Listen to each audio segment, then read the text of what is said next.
Hi, it's Véro Altitude, and today is the perfect day to test out my Epsilon SV Jacket by Arc'teryx. So how am I going to do that?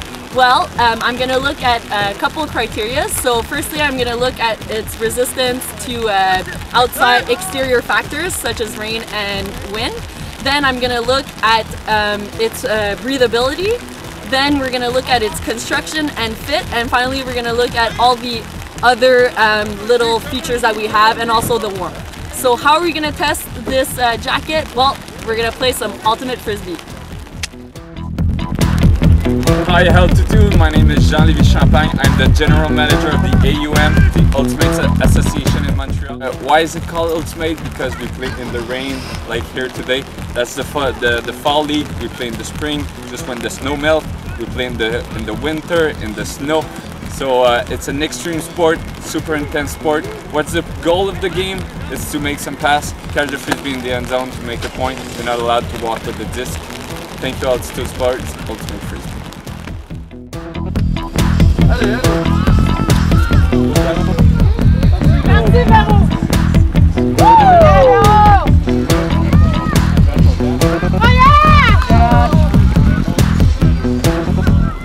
Merci Véro. That's it, guys. Good job.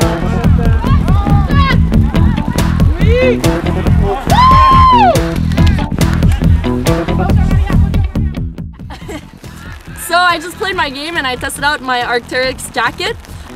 So I'm going to talk to you about all the elements that I mentioned before. Firstly, its resistance to the exterior elements. So it has, as you can see, it's treated with a DWR. So you can see that the water doesn't penetrate inside the coat, so that's really great.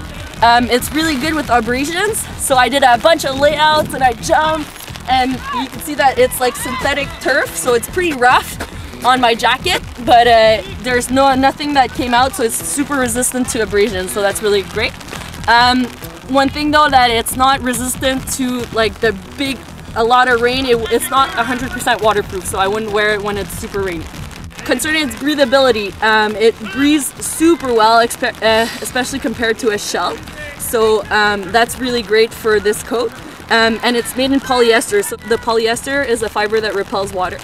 If it's hotter, the humidity will stay inside because it's still another layer. According to the heat of the coat, it's pretty warm. Inside it's made with fleece, so you can see that inside it creates like little pockets of air, and although it's super light, it still is pretty warm for a coat. Maybe even too warm for Ultimate when it's a little warm outside, but for tonight it was really perfect, kept me warm. Its construction, it's made really tight. This is a small. It's made with a bunch of different panels, so it's really nice, like along the body. You can see on the over here too. There's a bunch of panels. So it's really made well. It's pretty stretchy, but still it's not as comfortable as wearing just a base layer. But still, it's pretty stretchy for what it is. So that's it for the construction. Other attributes, there's a lot of little details that make this jacket really special. So first, there's all the pockets that we have on the side and over here with a laminated zipper. Then we have a little bit of stretch on the hands, which is really great. After, we have the chin guard, which is really awesome when you don't want to scratch your little chin when you're putting this on. And it's super soft inside, so that's really nice. And my favorite feature is right over here, the hood. It's really awesome. I really like this hood. For me, I think it's really important to have a hood on your jacket, especially when it's raining.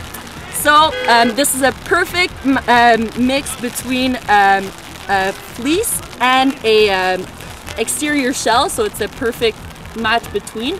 And what's the force of Arc'teryx, I think, is really the attention to detail, which is really awesome. So I really like my Arc'teryx coat. Thank you. Thank you. Ah!